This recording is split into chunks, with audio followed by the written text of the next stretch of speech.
Welcome to Good Talks for the Good Life Zoom edition, where today the board of the Lydia Foundation for Social Engagement will have a conversation about COVID-19 and schools with Nebraska Commissioner of Education, Matt Blomstedt. The Lydia Foundation for Social Engagement supports the meaningful exchange of ideas through respectful conversation and writing. Governed by an ideologically diverse board of directors, the Lydia Foundation is a tax-exempt nonprofit organization dedicated to positive change through thoughtful, reasoned discussion. To learn more about what we do and find more great conversations about complex topics, please visit our website, lydia.foundation. That's LYDIA.foundation. My name is Alex McKiernan. I am the president of the Lydia Foundation, and I have children in the Norris School District here in Nebraska. I'm joined online for this conversation by 6 other directors from our board, as well as our special guest, Commissioner Blomstedt. Adam Prohaska is our board treasurer and a lawyer in Lincoln, Nebraska, where he lives in the Lincoln Public School District. Judy Halstead is the secretary of the Lydia Foundation and retired as the director of the Lincoln-Lancaster County Health Department a few years ago. She also lives in the LPS School District. Kurt Rui is a lawyer in Lincoln and also lives in the LPS District. Laura Ebke is a senior fellow at the Platt Institute, a former state senator and a member of the Crete School District for more than a decade. She still lives in the Crete School District. And Nancy Hicks is a retired journalist who reported for the Lincoln Journal-Star for many years and lives in the Lincoln Public School District. Finally, Ty Walker, who isn't on the screen yet, I hope he will be soon. He's a rancher in the Sandhills. He was raised in the Arthur Public Schools and now lives in Brownlee, where his children attend school in the Mullen School District. The fact that he's not here is probably part of this COVID discussion and relates to broadband access in rural areas. He left his ranch and went to Valentine to find better access and still not really able to participate in this way. So we're hoping he joins us, and when he does, we'll get him involved. It's great to see all of your faces here. And now I want to introduce our guest, Dr. Matthew Blomstedt, who is the Nebraska Commissioner of Education. Dr. Blomstedt has served as Commissioner of Education since January 2nd, 2014. The Nebraska Department of Education is a state constitutionally established independent agency and consists of an elected state board of education with 8 members and a commissioner of education appointed by the state board. Blomstedt is a native Nebraskan whose career focuses on local, regional, and statewide education issues. He earned a PhD in educational leadership and higher education and a master's degree in community and regional planning from the University of Nebraska-Lincoln. Commissioner Blomstedt serves on several boards and commissions in Nebraska. He was appointed to the National Board of Directors of the Council of Chief State School Officers in December 2017 and currently serves as the president-elect of that organization. Commissioner Blomstedt is also a parent to children in public schools in Central City, Nebraska, and we're excited to have him here with us. So Commissioner Blomstedt, welcome to the first online edition of Good Talks for the Good Life. Yeah, it's good to be with you. So one of the other things, I always think of those introductions, and probably the most important one's probably the last one you mentioned, right? I mean, trying to be a dad in this environment and is absolutely critical. So thanks for the opportunity to join you. Yeah. Well, following the Lydia Foundation's first public discussion last fall, we had high hopes of another in-person conversation somewhere in the state. But we, like everyone else, are trying to adjust to the new COVID world. So when we moved to this online version, education really rose to the top of our list of topics because it's such a linchpin in our lives. Many family schedules revolve around the school day and extracurricular activities, and that in turn affects everyone else's work and social lives. Even if you don't have kids or your kids are grown, we all accommodate those who do because raising children is such a demanding and important part of a parent's lives, and it's so important to society. Most schools across the country bowed out early last spring, and I think that felt appropriate and manageable for a couple of months as we rolled into summer. But staring at this first full year in the COVID world, I think it's fair to say that the idea of keeping this up, the shutdowns up, feels daunting or even outright impossible for most families. Going back to school would feel normal, but it also seems to be required in order for the economy to pick up. How can parents work if they're parenting all day? But can we open schools safely as COVID cases are increasing? I'm sure you're aware Los Angeles schools will start online only, and other school districts are looking at similar options. What will it cost to do this, and how will it be paid for? What do children lose by not attending school? with most Nebraska schools starting in a month, all of these are important topics, and we're going to get into hopefully all of them. To start, I want to better understand the decision-making process and where the power lies between yourself, the governor, the state board of education. In your bio, it specifically states, quote, "The Nebraska Department of Education is a state constitutionally established independent agency." Since you're elected by the state board of education, or you're appointed by the state board of education and not the governor, does the governor decide if and how schools open? How much control do you personally have over operations in each district? Can you walk us through a little bit of that? Yeah, I mean, first of all, it's probably complex everywhere, and I don't know that Nebraska is less complex or more complex than anywhere else right now across the country. But I think the challenge really in the kind of the powers that be, we have the constitutional responsibility at the department for the general supervision and administration of the state school system. And but that does not include health and other things necessarily underneath these conditions. And I've really tried to take it as an approach of we're going to have to work across agencies to make the best decisions as possible, but not just at a state level, also with local public health and then local school districts. And so this pandemic opportunity, I can tell you, I think as it went down the path initially, I think I was involved in every single positive case in the state of Nebraska. When you look back at March and the decision making that was taking place, then it was about a strategy about containment and elimination of the risk of spread at all. And so many of the early decisions were being made essentially, I'm just going to say, not the first closures were not by the governor or by the Commissioner of Education, but actually by local school districts in consultation with a lot of local health and otherwise. In fact, that was really the case through March. Schools, we would come out with a recommendation that schools would be considered closing given the strategies that we were looking at and the concerns about can we keep this virus contained in Nebraska, but the United States generally. And so those would come out as recommendations. The first closures actually were the decision points of local leaders, certainly with guidance. And I if you review that history, and I would have to, I was out there saying, hey, look, I think we ought to be closing. The governor actually did have the power underneath a directed health measure. Schools were closed, and there was concerns in April, if you remember that time frame, of the concern of coming back into schools when we're seeing a substantial potential for growth of this, and we had schools in different settings. We certainly had larger schools that had been on spring break, didn't know whether or not it was safe to return or not return, and so a lot of dialogue took place between entities. But really, the order that kept schools closed through the end of May actually came from the governor's directed health measure at that point in time. And again, as I look at it, probably the powers that exist for the Department of Education, for the commissioner, for me specifically, are probably much more in the form of guidance to schools and offering particular guidance and expectations around trying to create a safe environment. But again, it's really been with the intention of working across entities to make those judgments as best possible. I am concerned as you look into the kind of fuzzy crystal ball of where this continues to go. There's the need to really do this based on as best local understanding of the conditions that are being warranted, with hopefully a strong set of guidance and principles of direction that we need to go. So that leads me into my next question, which is really about how you develop that guidance. And in a minute, we'll get into hearing about what's happening in the state in general, but what public health or scientific organizations are you looking to for guidance when you're developing the policy you recommend to schools?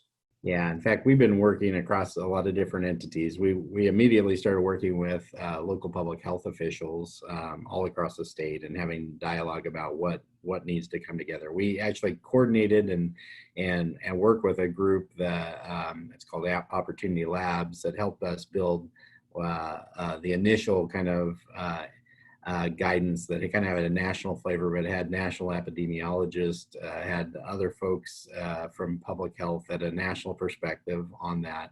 And then we actually immediately began working with UNMC as well as part of our kind of group that would review that guidance. We worked with school officials. We continue to do that, by the way. We'll be releasing additional guidance in over the next few days and continue to release that guidance based on a lot of different circumstances. But we've got as specific about things like one of our guidance documents is about music education, right? And what's a safe environment. We actually work with teachers and local music education and administrators to look at the possibilities of what keeps it safe.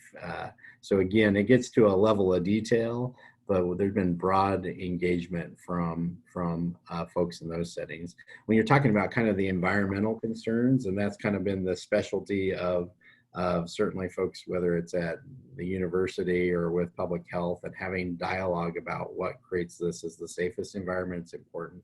We've used CDC guidance as part of that, kind of guiding principles of where we're at. And, I guess what I would say generally, if you start to look at the expert level of guidance that's out there, we try to find the best way to put that together to be accessible to schools and to order that in such a fashion that they can implement it, again, then further based on what their local conditions are. Understood. Well, let's hear about what that's looking like in parts of the state. I know that Nancy had a question for you to kind of get us started understanding what's happening in the state. I was just wondering if you could describe for us some of the specific plans for opening schools that a few of the schools have, some different ways that they're going to conduct school next fall. Yeah, and it is kind of varying right now. For the most part, schools had a real interest of getting, as close as possible to 100% of their students back into that physical environment.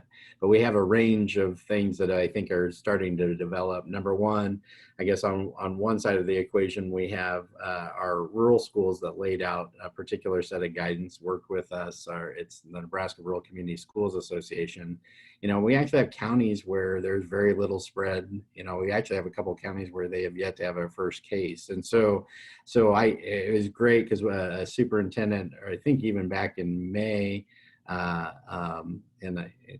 from a very sparsely populated part of the state, they had not had a single case, actually laid out, here's what we plan to do. We have X number of students, very few number of students. We can keep them social distance. And he said, my goal is to get us back in, and here's the things I'm going to do. And I've seen that level of plan in a very small setting to Grand Island Public Schools, who just laid out a plan, I think last week, relative to having students back in with masks being required as part of that expectation. I'm sure a number of other details about the environmental expectations in that building. And then they said, hey, look, if you don't feel comfortable with that, we're offering an fully online type of setting as well. And so we're seeing that type of plan be developed. And then in an Omaha Public Schools, you're actually seeing where they were concerned about putting all of their students back into buildings because of the capacities and how full some of the buildings were, that they're actually dividing up roughly in half their student population and having what's kind of become known across the country as an A-B plan, that essentially half goes on a Monday, Tuesday. They take Wednesday to actually clean and sanitize buildings, and then go with the Thursday, Friday environment for the other part of the students. And so that's kind of probably the range of what that looks like. A lot of details, obviously, as you get to every scenario, because every building's a little bit different. There's concerns about everything from lunchrooms to how you pass in halls, and the approach has probably changed, but the underlying principles of social distancing, or where you can't be social distancing, the importance of masks being part of that strategy. Thank you. Nancy. Laura, did you had some questions about what it looks like for school districts? Well, yeah, what as a former school board member, I was always very sensitive to, the regulations that the department had promulgated in terms of number of days expected, in class and things like that. How does that, what kind of changes has the department had to make, or concessions, if you will, to those? Because essentially most of our schools closed down at the end, at the end of the third quarter. We had no fourth quarter going on. How do you address that issue? Yeah, I mean, in a fascinating review of history, number one, there were actually laws put on the books in 1919 after the then pandemic flu swept across, and one of them was honestly about what do you do in a epidemic or pandemic flu environment with the requirements around the expectations of hours and other things, and teachers and other things at that point in time. And so we've probably relied on over 100-year-old law in a little bit of that extent. I pulled out some of the historical documents. In fact, I've got them there. I'll grab them here in a second, of the school laws from 1918, 1919, some of which are still in the books. Basically, what it says is if a school is not able to meet the requirements of hours, and it still appears in certainly our laws, but actually our rule, that the school would actually submit an affidavit saying, here were the conditions in which we could not meet those expectations. Here's what we did to essentially mitigate the challenges that we had. And so what we did was build on that just a little bit more. We expected that schools would submit a continuity of learning plan to the department. We did that in early April. Expected them to say, hey, look, we don't know that we'll be back, and here are all the things that we're going to try to accomplish in that time frame. I always like to talk about the death of common sense. Sometimes the reality is sometimes you think, well, here's the best thing we can do. When it comes right down to it, how do you kind of work with every parent and every student and to ensure that their needs are being met? And that's sometimes impossible.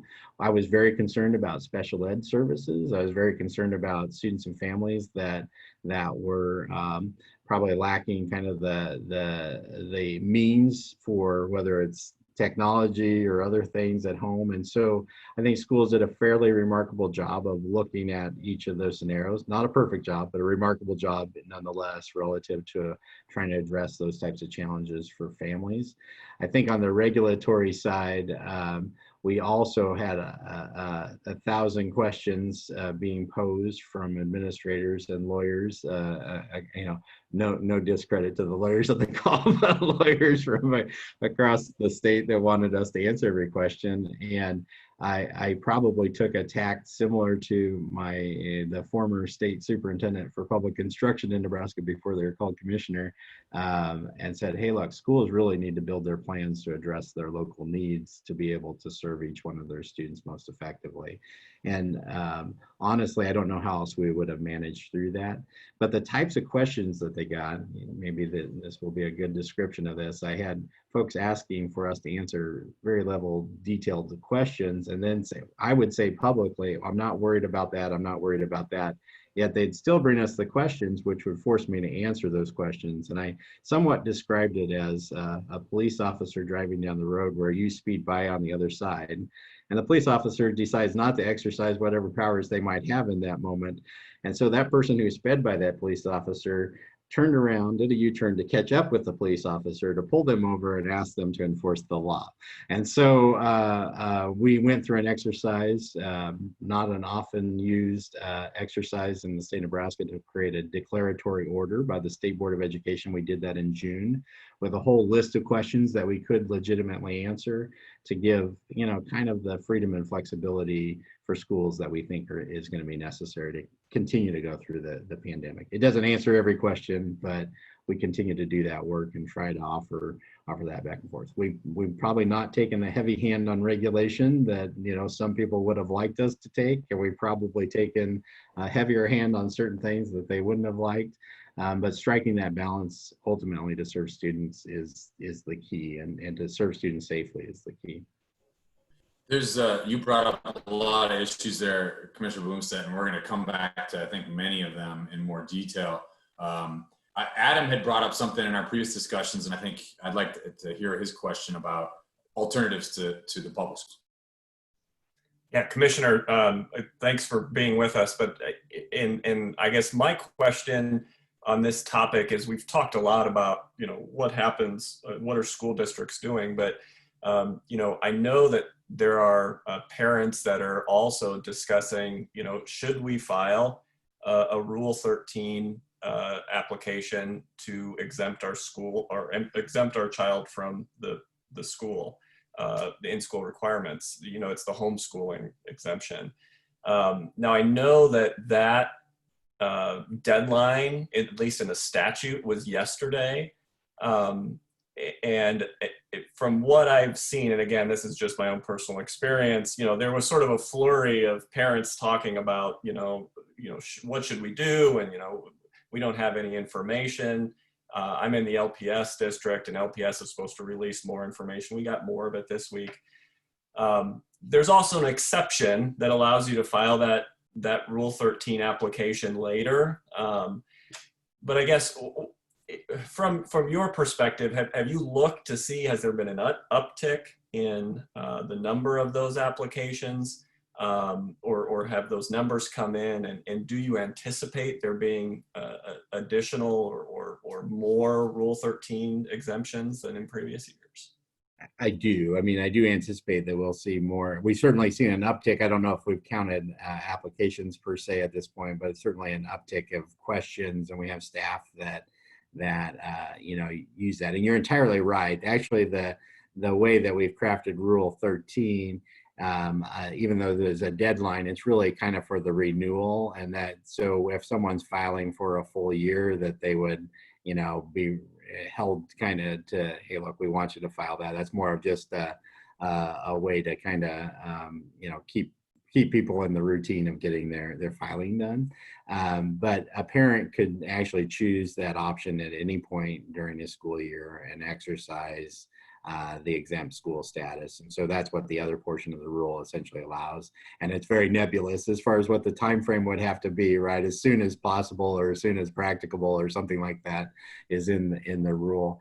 I do anticipate that we'll see an increase in that for a lot of different reasons. Now, I would want to encourage parents actually to work with their schools first, because there are a set of services that especially as it relates to special needs populations and otherwise, that I think folks should be aware of, and not simply do that and try to work with the school. And I've heard of a few schools saying, hey, look, we can't meet your needs, and you could file for this. But that's still, I think, a discussion that probably needs to happen. And hopefully, I know larger districts are a little different to have that discussion than perhaps a smaller district, but the reality is I still would encourage parents to be able to have that dialogue with a school district about what that looks like and what options they might be offering for students as far as, remote learning or otherwise. We also complicates this a little bit. There's also a part-time enrollment component of the exempt school provisions. And so what that does is allow homeschool students or exempt school students to somewhat be selective in participating in certain things. And so that's also a nuance that we'll see how that works in this time, but I think a nuance that will be important at this point in time. I will also say, kind of on this tact, I mean, schools, I think we're really finding the inequity, so to say, of schools' ability to do remote learning, right? Some had not just the technology side, but really whether or not they're prepared to do that in an effective way. And we've tried to do trainings this summer to try to further expand that. We're looking at how we can enhance some of the digital learning opportunities and also be thoughtful about, we might have teachers that aren't able to go back into the classrooms due to their own concerns about health, and how we can create some environments where those teachers can be hopefully be used in that setting too. So again, I guess my approach to this is looking for partnerships and kind of going forward together as much as we can. Commissioner Blomstedt, just real quickly on some of those topics, if people do choose, apparently they can choose at any time to opt out if conditions change. Will that information be available? Will people know if there are outbreaks in schools? Can they get that information specifically from schools or from the state, or is that going to be all through effectively the rumor mill? And you mean information about what spread looks like? I mean, that's another Right. intersection, just so different than the 1918, 1919 laws, which I'm going to grab. Sorry to do this. I'm going to grab this. Did that for all eternity. But I mean, 1918, yeah, this is 1917, 1918 laws, which actually we had several pandemics sweep through the plains, or epidemics sweep through the plains in the formation of states, right? And so it's amazing to see the level of detail of local health officials' responsibilities. I know Judy can speak to some of those things, but there's a lot of history that comes into play. But what they did then was when people were sick, they put a placard on their house, right? And said, hey, look, this household's quarantined until later notice. There are procedures on how you burn books, by the way, that had been potentially exposed, that if a student took a book home, they could not bring it back. It was basically, all these different procedures of how to reduce the spread of that. I wish I could say we were a lot further ahead than we are, and I don't think that we are. I mean, we had protocols for how you clean computers, right? We have everything that's touched and the surfaces that are touched and how to do those things. And so I found it fascinating to pull out some of these things off the bookshelf. And then, the superintendent for public instruction, who is W.H. Clemens in 1918, lobbied the legislature to put into place some of those other laws. But privacy laws, I mean, when you now look at where we're at today, if someone gets sick, it's not that you divulge that information to anyone else. And so that creates some consternation about how those things are done. And we've seen some of that consternation play out on how to manage in this pandemic timeframe. So here would be my concern, watching the levels that are taking place. I would ask schools, and we've been talking to them about working with public health to understand the public risk levels, and Lincoln Lancaster County and other public health officials are working on kind of what we call risk dials of understanding that community spread. We're trying to base the decision making in schools based on that understanding of that spread. And then obviously, if you have a case in a school, there's kind of a need to know because there's a risk associated with that. And I think that, those are details that I'm not sure are going to look consistent across the state. Or consistent across schools, but I think every school should have that built into their protocols. Right. Well, let's move away a little bit from what it might look like and talk about the practicality of how that happens. So I think Nancy had a question for you, focused in on funding. Thank you, Commissioner. I just wondered if there's any decent estimates yet for opening public schools across the state safely, and how will those extra costs be paid for? Is there funding in place for any of those costs? Yeah, and there isn't necessarily any particular funding, or we haven't done a deep cost analysis. It's been a national level conversation too. So estimates that we've used is about $500 per student to actually accommodate the needs for different things. I haven't, the folks that were putting that together at a national level, I can't say that's going to be actually reflective of what we have in Nebraska, but I think that there's kind of two things happening. One is they're having to spend resources right now. There were federal funds that became available. It was the CARES Act funds. We received, I should have put numbers in front of myself, but about $65 million that would have come through the Department of Education to schools. The governor also had some funds for K-12 that, or actually pre-K 20 really, funds that he had access to, which was about another 16 million. I just put in estimates. I testified in front of the Senate Health, Education, Labor, and Pensions Committee in June. They asked us for additional estimates. The estimates nationwide were, and I think there's been bills introduced or at least proposals introduced for $70 billion to $200 billion, which is about 7 to 10 times more than was in the original.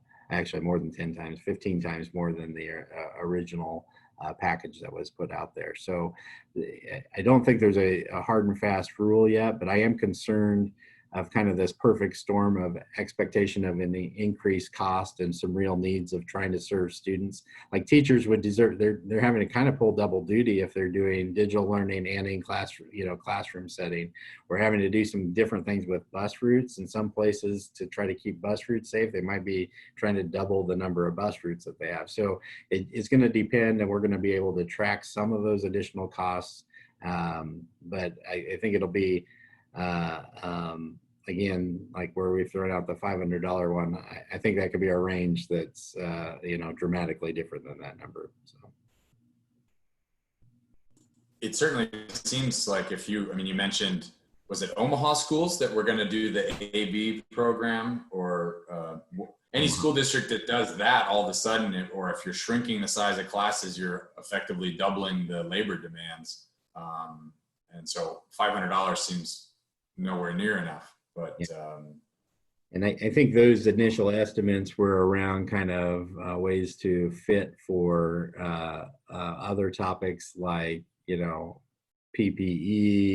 and personal protective equipment. I shouldn't use so many acronyms, but those types of approaches. And so I think they're anticipating at a federal level, and that's hence the reason that there's a lot more costs, I think, that will come as part of that, as part of that reality. Right. Adam, I know you had another cost that you can lay on the commissioner here. Yeah, I guess my starting point on this is probably there is not funding to do this, but I guess could you talk about what discussions you've had, or whether or not there are guidelines or recommendations as far as sort of a comprehensive or a periodic testing plan for staff members or teachers.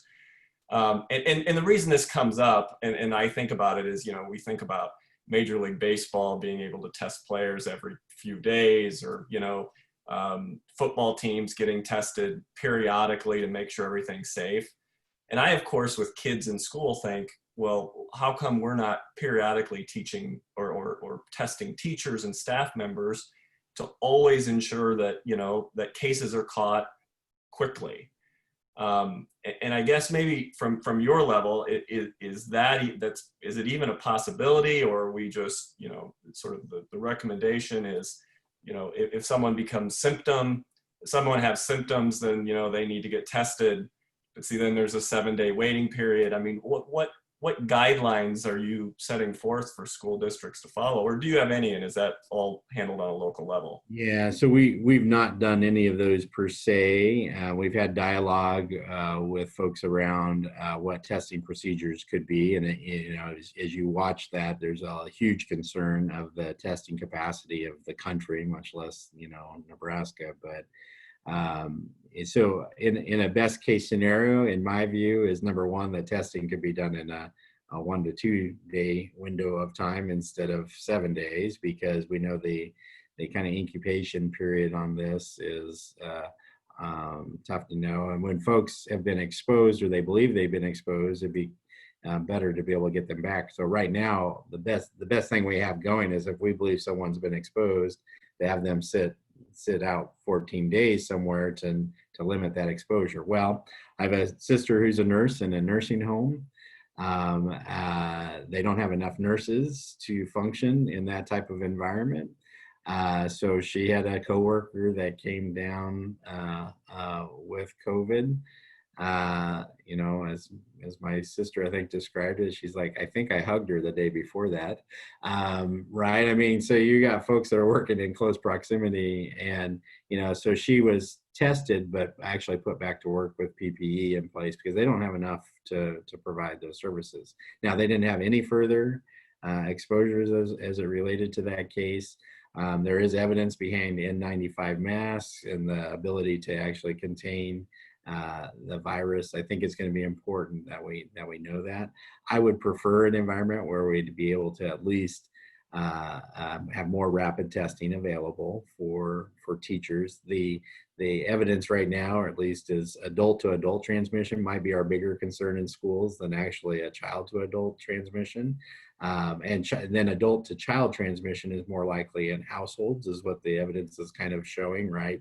That close proximity. It's not impossible, right? None of that's impossible, but it's how long people are together and for what, you know, kind of for what reasons. But the only way you really get a grasp on that is to have an indication of whether or not folks have, you know, are testing positive and be able to move in that direction. So there's a lot of dialogue on those fronts. I think, you know, there's been kind of the governor's approach to test Nebraska. I was just catching some word on that is probably not at max capacity, but it's only about half the tests that take place in Nebraska. The rest go through our kind of more traditional reference to those points. But there, I mean, honestly, to do this really well, I think we could, if we had testing, I'm thinking about other environments where that could be done, like where we have the highly vulnerable populations. It's like you want to know that those are as safe as possible for teachers and students and otherwise. And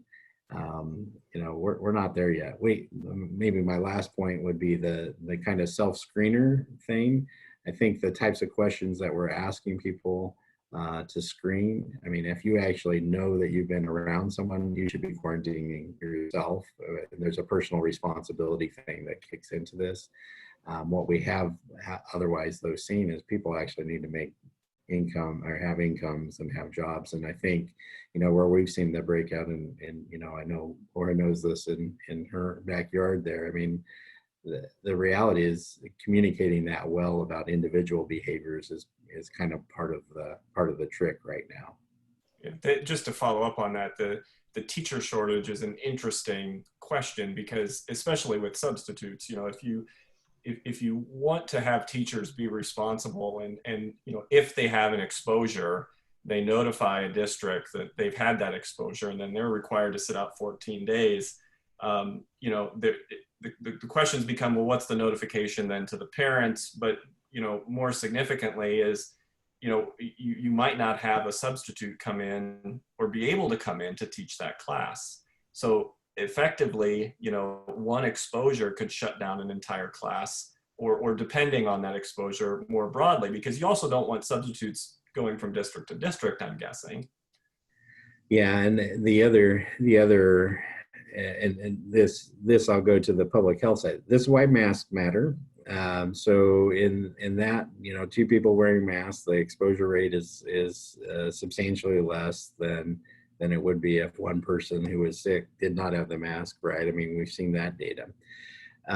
The other part of the equation, I think, is that what's probably more likely to close schools for long periods of time is that, you know, not I'll call it the workforce, right? I mean, teachers can't show up, bus drivers can't show up.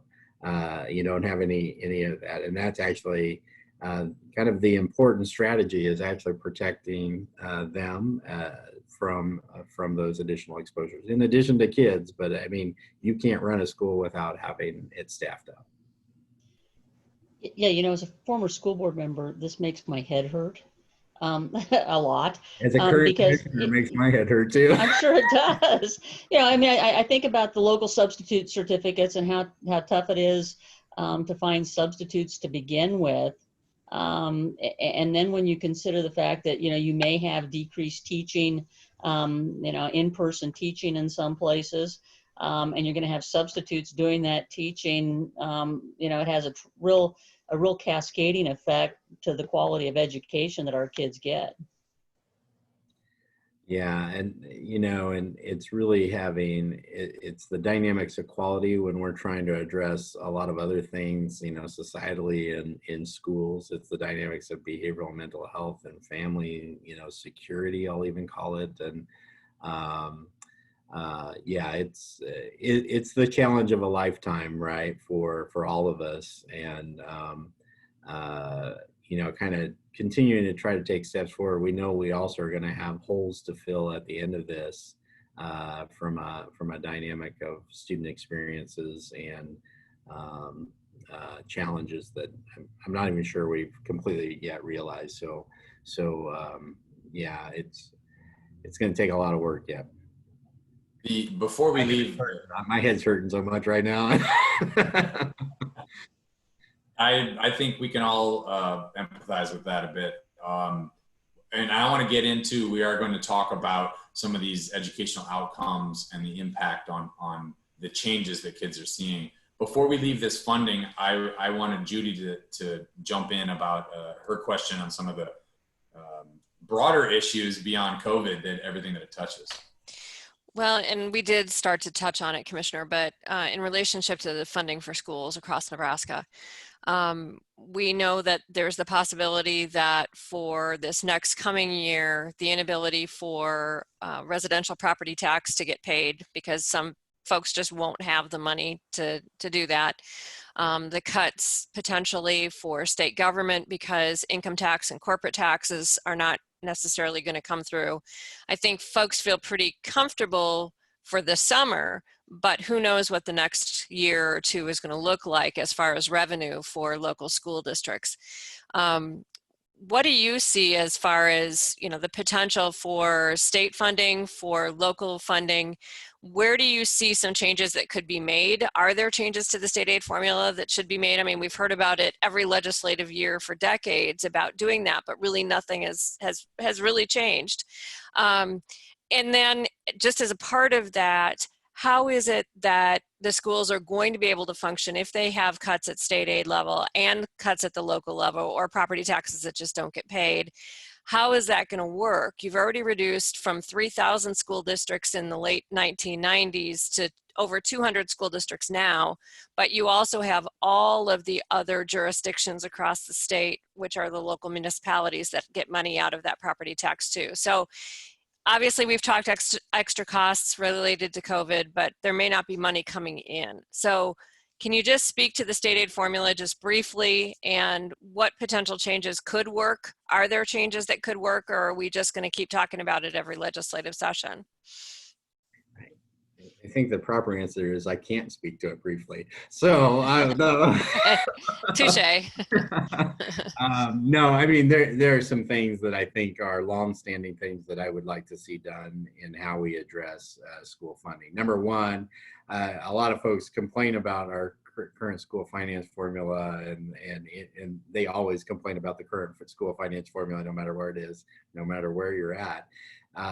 But there is a level of necessary complexity around it. But our real goal here is what? To ensure that we can appropriately measure what schools need to be able to function, adjust that at a point in time where we know we might have to kind of pull back. We've done that over the years and done that fairly effectively. And then measure the revenues and resources that are available ultimately to fund that, and then what that mix is. I think one of the areas where that mix needs to be considered a little bit differently is in the special ed arena. So for a long time, in both state and federal, we have funded a smaller and smaller portion of special ed costs. And so currently the state, through the funding mechanism that we have, we're funding about, I want to say about 47% of that. And the rest is essentially falling on local school districts to pick up those costs. And you can see substantial costs as a part of that. The way the formula also works is those revenues or those resources used by the state are counted as revenues for the resources for the school district, and so you have this offsetting thing with state aid. But one of the dynamics is if we could pick up 85 to 90% of that cost, and I think legitimately you could do that, and not have to address all of the conditions that we currently do around what that mix is with property taxes, and we could somehow convince that the federal government to go. They originally, when they did IDEA, said they would pick up 40% of the cost, and we're down to about 12%. So if we would think about that as a strategy as a state, it actually has an interesting impact, because we use these averages within the formula that actually inflate our needs based on, you might have, school district A that has very high special ed needs and school district B that doesn't, and then you end up averaging those two things together in simplest terms. And that doesn't make sense to me, never has. And I think that's one area in which we could make a substantial difference. And like in smaller school districts, I think would be a substantial help, and also would help us move that forward. And then kind of maybe the last part is we actually need probably an increased commitment by the state, and you're gonna have to do it over a period of years. We try to fix these things all at once, and it never works that way. You need a long-term commitment. We did that in essentially 1990 when we did the formula, and we started backing off that commitment by 1996, right? And so you need a 20-year commitment to a set of resources and a set of goals that says the state's going to pick up X percentage, right? And then you continue to track that. I think what happens in school finance generally, and now it's going to hurt us underneath this COVID environment, we base it on historical spending. And right now our historical spending is going to be based on, in part, the COVID expenditures. And I'm not sure that we should be starting to think about what do schools need to look like and how do you fund that in a different way. And it's a challenge, because we also need to address everybody's concerns about tax burden and tax fairness. And so I was going to say many great legislators have come and gone and not solved. I don't know how I will figure that out. But Thank you. I just think the funding will become, once we get through this crisis, the funding is going to be a huge issue for the schools. I'm just worried about the economy as we come out of this, and we're going to actually, I guess I was quoted in papers saying, hey, look, I kind of expect that over a period of time, we're going to be looking at having to sustain 20% cuts in education. And I kind of would stand beside that going, hey, look, if the economy doesn't be able to rebound, we got to be in a position where we're thinking about that over a period of time, and what things can we do to kind of improve both the outcome side while thinking about the efficiencies that could be gained within that. And I don't believe consolidation is one of those efficiencies that work. I think it has to be something else. Commissioner, in terms of efficiencies and creative solutions, Kurt had a question that he wanted to tie back to some of the conversation we were just having. Sure. Kurt, we still got you muted. Let's have you start over. There you go. I'm that guy. I'm that guy who doesn't know how to run a computer. So before I get to the question I had, I'm going to follow up a little bit on what you were just talking about. And obviously, school funding could be an entire discussion in and of itself. With the legislature reconvening, has there been any discussion, or do you see any potential for a quick shuffle on talking about these issues during that short remaining session? I know they have so much on their plate already, but is that on the table? I think it is. I don't know. It's been an interesting to see the short session be extended into July is an intriguing thing. I don't know what they're going to end up setting as a collective set of priorities per se. I know there's a lot of interest on talking school finance, so I do expect it will be talked about, but how far they get, I don't have a great crystal ball. Gotcha. It's all moving very fast. The question I had written into our chat here is following up on Adam's question and the point we were talking about staffing and substitute teachers in particular. Do you see an opportunity in this environment to cast a broader net to bring people into kind of the substitute teacher ranks when we have an unemployment issue that goes along with the pandemic, Is there an infrastructure to do that? And is there a way you see being able to do that without, with minimal sacrifice to quality?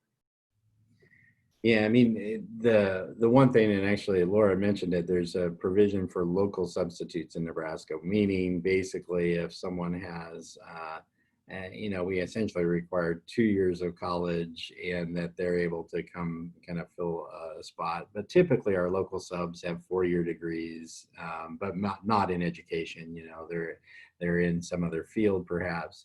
And then we had expanded. We've had shortages, so we expanded based on some demands. Maybe it was 2 years ago, could have been last year.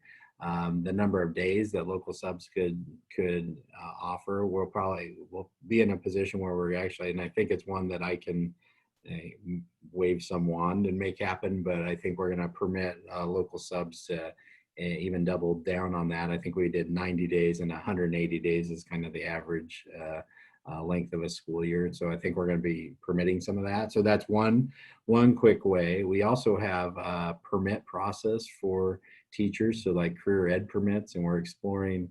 So I'll just use an example, and I know we've got like a live example out in Scottsbluff. I met a teacher that's a construction trades teacher, but his path to the classroom was he worked his career in construction, and then took the expectations that we had around this permit, and it's a pretty quick process for him to be a permitted teacher, and he's a great teacher. I witnessed him firsthand about a year ago in a classroom, and it's like, gosh, he just has the natural abilities. And so there might be some of that that's possible through that career permit process as well. Commissioner, when we're talking about outcomes and maintaining high quality outcomes, Laura, I think, had a question for you to get us started on talking about those outcomes. Sure. So for the last, I don't know, dozen years or so, at least, maybe longer than that, we have been doing significant amount of testing to try to measure outcomes.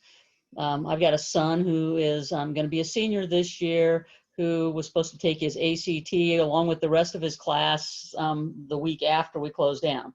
And so, we can hustle around and get him his ACT, but there's a lot of people who won't. That's going to change the way that things look in terms of measuring standards across the state. And then, you look at the younger grades where you have the state standards for reading and math and science and whatever else we're doing, social stuff. I don't know what we're doing now. But so how do we address that? I mean, this seems like something that could have a multi-year impact on standards and being able to measure effectively. Yeah, it definitely does. I mean, so first of all, when we go back to the spring and when we were making decisions about assessment, and it was clear that we weren't, one of my colleagues, in fact, my colleague from Alaska, said something to the effect that we did not have a pandemic-proof assessment system. We didn't have a pandemic-proof accountability system, right? And he's entirely right with that assertion. What we've done in Nebraska, one of the reasons that I was accepting of kind of the ACT at high school was that I think that it has multiple benefits in addition to how we might use it from a state data perspective. It has that individual benefit as you're talking about, for classes. So we are offering to that full, to all of last year's juniors, this year's seniors, ACT, and that won't be used for school accountability. It'll be used for individual benefit. So that's one thing that I think is in play as we deal with that. But I am worried that we're probably going to interrupt another year of that and looking at what those strategies may be. And so there's conversations about the importance of probably getting this year's juniors into a regimen where they can do that. ACT is struggling a little bit in how they manage this current environment too. So obviously we have a contract with ACT as part of that. And so there's probably more to develop as far as our plans there. But our intention is to allow for last year's juniors, this year's seniors, and next year's I'm losing track of which class I'm talking about. Yeah, okay. But, both cohorts of kids be able to be assessed with ACT. The 3 through 8 assessment, also, we've been moving in a very, I think, innovative direction on where we were going with assessment. I've always believed that assessment should not be kind of that singular standalone instrument, especially when we're trying to track growth of student learning. We've been working with it's NWEA, so Northwest Evaluation Association, with them on our state assessment. We were moving to what we were calling a 3-year assessment system, meaning that you can be assessed, in the fall, in the spring, or fall, winter, and spring, and that we'd be able to have summative data about the progress of a class over that period of time. But we'd also be able to watch the progress within a year relative to that assessment. And so we're actually proceeding with that. We're actually moving faster on that as a result of this environment. We believe there's a need to be able to assess for the benefits of understanding what type of ramifications were there for not being in school, and then building an assessment system that basically allows us to meet the students where they're at in the classroom setting, and at the same time capture that information to be able to keep track of that data. We do believe there'll be setbacks for many students as a result of what we've experienced, but the sooner we can measure, the sooner we can start to address it. And it's not about high stakes assessment, right? It's actually about using the assessment instruments that we have to help students get back on track for where they ought to be for grade level. I might jump in because this sort of ties in with the last question that I had. I talked to a professor here at Doane the other day, and he teaches in a math dependent heavy class, and he says, they've already been having trouble up to now, with freshmen coming in with not adequate math skills. What happens when you talk about kids who lost the whole last quarter of their year? And math is one of those things that accumulates over time. And do we have or do schools have in place ways to help some of these high school kids, especially, and others too, maybe do some intensive learning so that they can catch up and be ready for college? Yeah, I think especially on the math side, probably on the literacy side too, but as you talked about, students in high school, math is one of those, if you aren't busy learning math, you're busy forgetting math, right? And so the dynamic of math education and things we were working on before, but there's a product, in fact, a partnership that we've been part of, it's called Ed Ready, which actually there's a partnership between them and some other online learning pieces that, including, you hear about Khan Academy and all those different groups, but it's actually a very accessible, what we're trying to build even through our 3 through 8 assessment is students set their own goals, right? That we understand that if students can actually keep track of their learning, they're able to do that more effectively. What Ed Ready would do for us is allow students to do self-assessment as well as design ways to catch up. And if we could do that with schools, I think we could actually be helping a lot of students that maybe had some of that learning,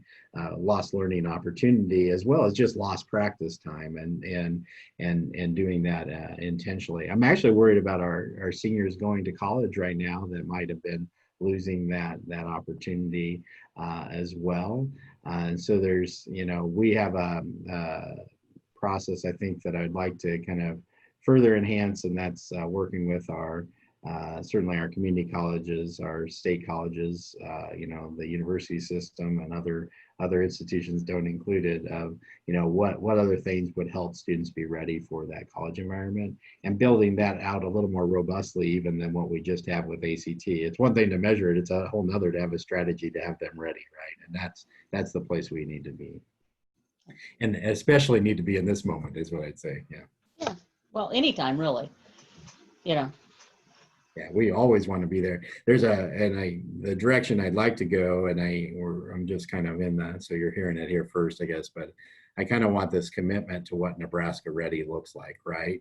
So I've never really felt great about just the one grade and being assessed, in high school, what's the whole experience need to go? Once we get them to 8th grade, right? What's the whole next part of that experience need to be ready for workforce, to be ready for, civic engagement, to be ready ultimately for whatever they want to do, including college as part of their education path. Judy, will you help us put a little bit finer point? I know we started to talk about special education, but if you could drill into that for us. Right. And it also goes to the lost learning, Commissioner. Kids in special ed, I think we've heard statewide, have had some difficult time, not only getting through the last quarter of the school year, but also getting through the summer and potentially putting this group of months together, where it is lost learning for them.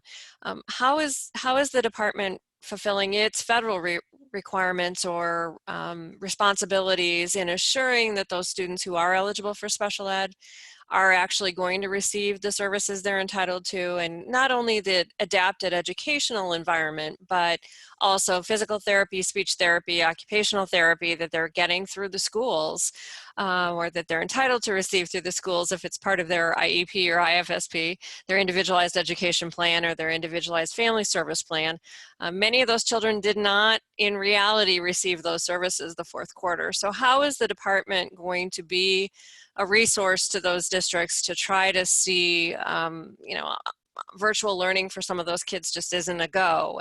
And so is home-based services or small group community-based services an option for those students who either because of their health or because of their learning needs can't be in a traditional classroom environment this fall?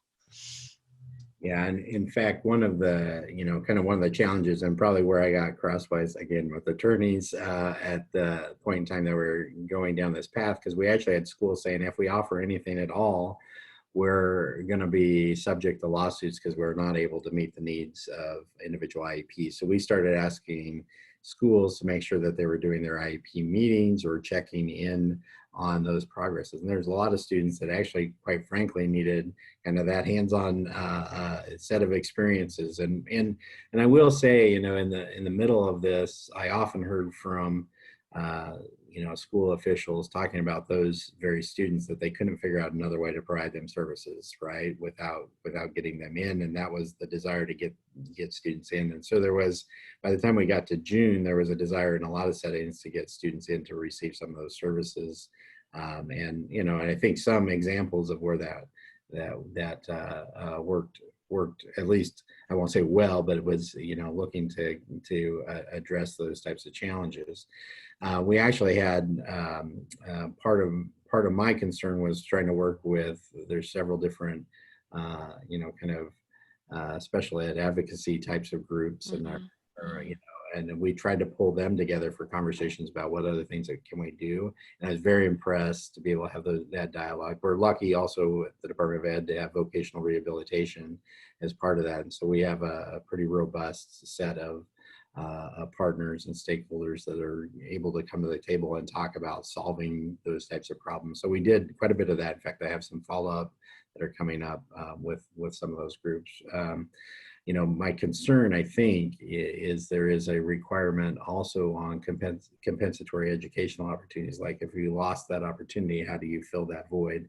And that's a cost we haven't talked about, but actually I think that's going to be a substantial cost yet to be incurred, trying to fill some of that void. I talked to some teachers, I guess this would be, kind of back in Central City, but life skills programs for students that they just, we lost that time in those life skills programs. And I have a sister-in-law that's going to be in a life skills room as well. That's hard time to replace. And actually it's not so much that you're gonna have to relearn a whole bunch of things that probably had been learned and approaches to that. But at the same point in time, we're in a moment where those skills might be different. Like we need to come up with a different set of strategies. So we did learn there are actually some students that might have excelled in with special needs. So we've talked to some of the folks with autism advocacy about some benefits that we actually saw in that environment too. So that's there aren't many of those, but some experiences where that was something to be learned And then also our connections with parents in places where they did that, had not maybe done that well before, realized they had to. And I think we made some improvements, at least in some places around that connection. Commissioner, as we're going to start to turn towards wrapping up here and maybe expand out a little bit and talk about some big picture solutions and opportunities. And Kurt's going to start us off with a little bit of that. So, Commissioner, what my question is I think about business. I think about a lot of different segments of our society who have learned to tackle new problems in new ways during the pandemic.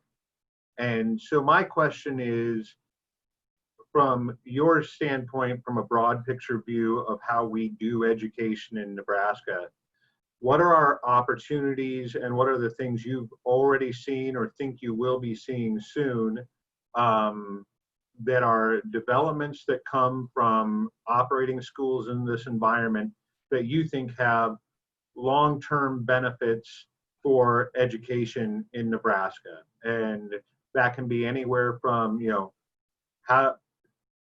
opportunities to let our outstanding teachers be even better, or other services that can be provided. Just kind of a big picture of where you see this going, and are there net positives to be gained from this environment?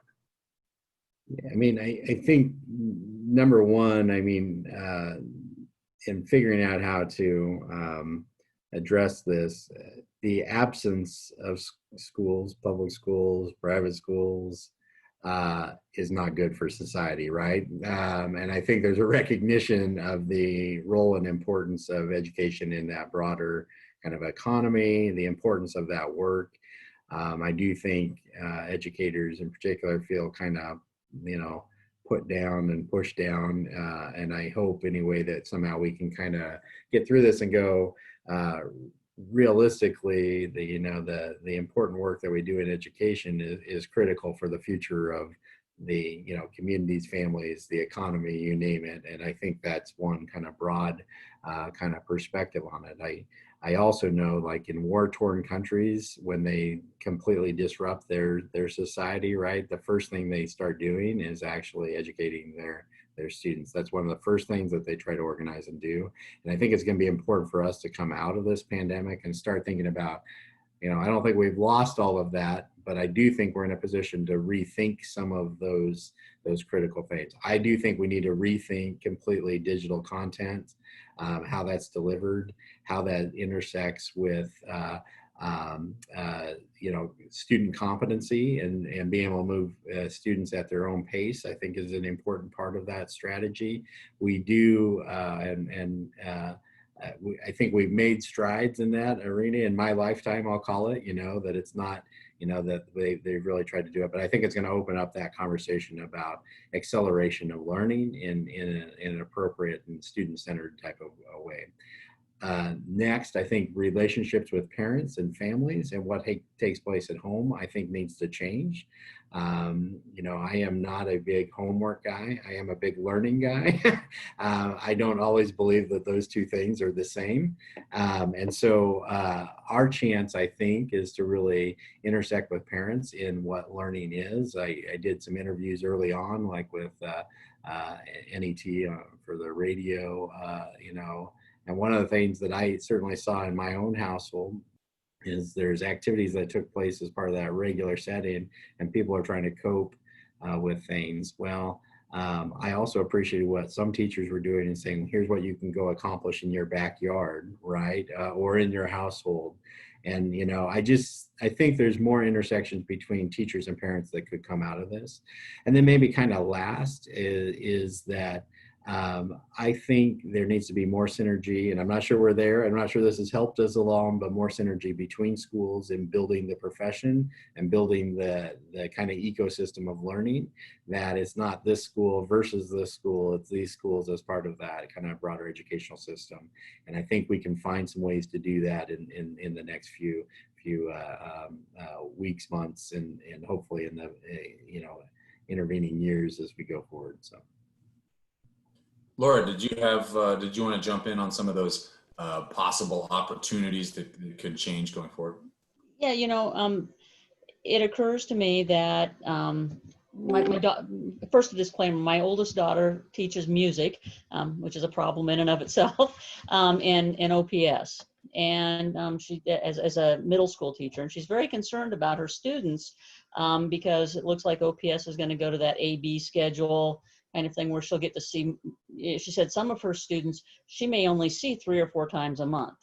I'm wondering if, because of the way they do block scheduling, or I don't know. So anyhow, the question is, has there been any thought, or have you heard of any schools looking at things like Zoom rooms? I mean, obviously you don't want to have, 500 kids in a, in a school of a certain size at the same time, but if you have to split them off, has there been any thought of, creating more Zoom rooms so that the kids who aren't there that day, aren't in person that day, can either be at home participating in the class from afar, or maybe you find public-private partnerships where the local church will say, okay, we can take 10 if you can send an aide to be there to watch things, make sure that they're staying on task. I mean, have there been any things like that that have been mentioned? It costs money, obviously, but. Yeah, I mean, I think part of like the interactions and finding kind of these regular check-in interactions, and that's a bit even those partnerships with parents. I'm probably most worried about, I mean, this is the problem of if schools are open 100%, right, then parents know where their kids are at, and you have this dynamic, and schools probably know where the kids are at.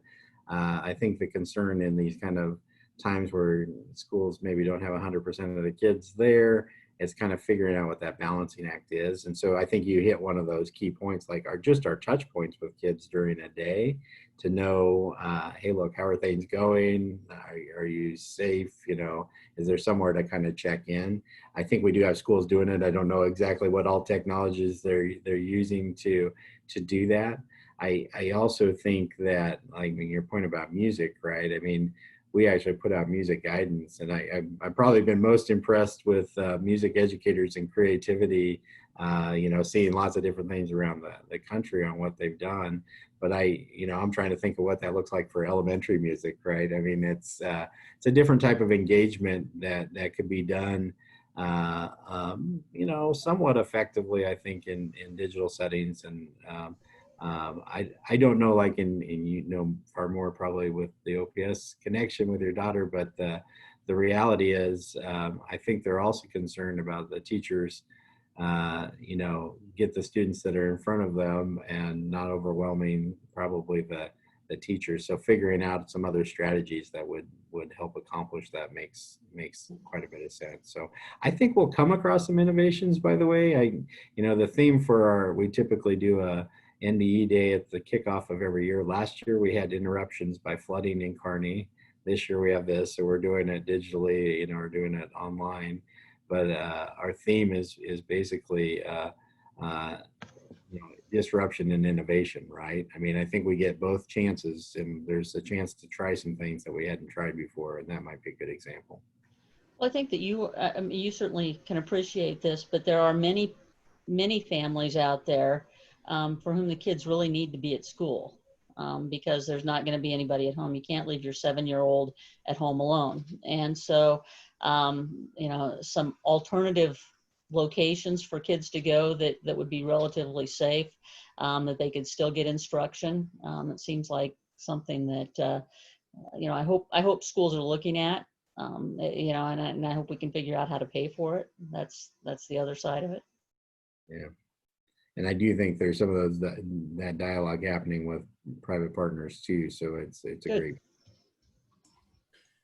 Commissioner, and this may be a warning to everybody. If you've got things that you want to jump in on, let me know, or jump in when there's an opportunity, because we're going to wrap this up here pretty quick. But with all the talk of what schools do, we feed kids, we provide social interventions, the learning, hopefully, that goes on during the day as well.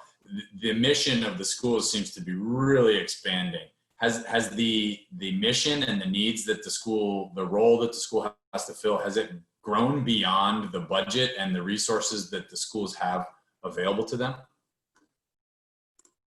Yeah, I first of all, I think that's been one of the challenges for years. So it's just becoming, I think, more obvious in this setting. I used to, when I tell counselors, right? I mean, every time we have a problem, you know, you name it, behavioral health, or if you've had challenges and tragedies, you know, we go to the counselors, and every time, well, you know, we do the career counseling, we do the counseling with families, we have counseling. I'm like, counselors solve everything. So we probably just need to double down on the number of counselors we have. The reality is, I think, for a long time, there's been expectations as other sectors have probably not been funded well. The kind of the place the schools are at are trying to help every student be successful, and I think that ends up creating maybe an unsustainable expectation on what schools are able to do. There are maybe one more model. I mean, back to Kurt's piece of this piece of our question that he had for me about other positives that could have come out of this. I would like to see more around the kind of community learning center approaches and the community supports and community and family supports coming through schools. I think the recognition that this doesn't exist in other places. You know, I grew up in a small town in Nebraska too. There were no other services. We're, you know, 30, 40, 80 miles from healthcare providers, depending on where folks went. You know, there's not a reasonable access to that. And, you know, we had a school nurse that, you know, probably, I don't think they gave us, well, maybe we got the polio vaccine in school at that point in time, right? But I think there's some positives coming out of our work with local health directors and thinking about the services that schools need. But we're going to have to bring those resources to the table. And it's not schools getting the resources or local health getting them. It's really what collective needs do we have and how do we organize to ensure those are being met. And I don't think it can all fall on schools, but I think schools are a good place to kind of create a hub of services, because that's where students and families are connected. We can effectively use that. And we have great examples of that around the state, but I even know of some great examples around other states too, where that's probably more effectively done. And, you know, one thing that I noticed in my family, and this may not be representative of others, I have relatively young children. The stress level in our house went way down when they were home for the day. And there wasn't the mad rush to get on the school bus and then coming home hungry because they only got lunch that they didn't have time enough to eat. And all of the socially overwhelming day. My kids, at least, they weren't stressed out. And rolling into summer, I thought it would be really hard to adapt to the change. And it wasn't for them. It was relaxing in some ways. Are there parts of school that you think you're seeing don't need to come back? Are there things that you're seeing like, you know what, that was a hindrance and we can move beyond that, and COVID has shown us that? Yeah, some of those stressors, and I don't, I'm gonna, I guess, pick on sports for a second, right? And so I watch my kids try to compete in everything, be in everything, and I do think there was a bit of that relief. I think what maybe the lesson is for parents and not for schools, if I can put it this way, kids can't do everything. And this notion of creating that balance, I think we've created a society and folks go through school and they try to keep up with everything. They try to do everything. And it creates a have and have nots, because suddenly the students that are doing everything actually diminish opportunities for others who maybe aren't in that position to do all that. So how do you create that balance? That family balance is part of that. I think parents need to be thoughtful about those things that were beneficial in this time, because it's I think important not to have some of those stressors and kind of create an ongoing demand for that in society that seems to have just snowballed on itself over the years. And again, that probably goes for every area, it's not just sports, but lots of other activities that take place. I think for teachers as well, there's a lot of stresses that go into their jobs, that I think, finding some of that balance, I think will be important. So it'd be hard for me to pick like one thing or a few things that shouldn't come back, but I do think if we could find a way to relieve some of the pressures and stresses, we're going to need that for the kind of the mental health needs coming out of this pandemic, in my view. That's great. Well, I really appreciate your time. On behalf of our board and public school parents and private school parents around the state, thank you so much for visiting with us today and sharing all this information with Good Talks for the Good Life. And I learned a lot. I hope others do as well. And we look forward to more productive conversations with you and other folks in the future. So thanks very much for your time, and be well. Thanks, everyone. It was great to be with you. Thank you. Thank you.